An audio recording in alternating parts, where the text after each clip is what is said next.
I've been preparing my sermon for Sunday, and it's on Psalm 23, that famous psalm about how the Lord is our shepherd.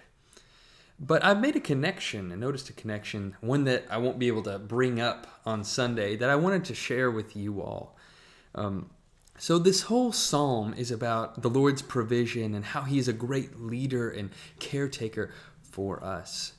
And I noticed that in Exodus chapter 15, there is the end of it. The Song of Moses is about God leading his people, and in a manner of a shepherd in many ways. It's Moses writes or sings.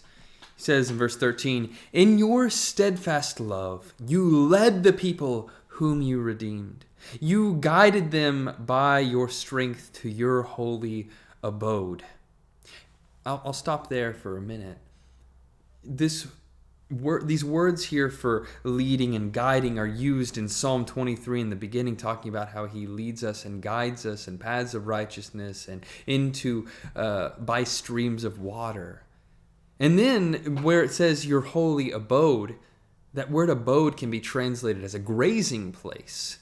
And the Lord is leading them in strength to the place of grazing for them to feast and to have abundance. And notice that this is a song sung after Israel has won a victory over the Egyptians at the sea. God had won them the victory and sunk the Egyptians while he redeemed them through letting them pass by on dry land. They had the perfect opportunity to follow their shepherd into the wilderness to that place of abundance. As they say in verse 17, "You brought them in and planted them on the mountain of your own possession, the place, O Lord, that you made your abode, the sanctuary, O Lord, that your hands have established." The people of Israel had a chance as the flock of God to do this.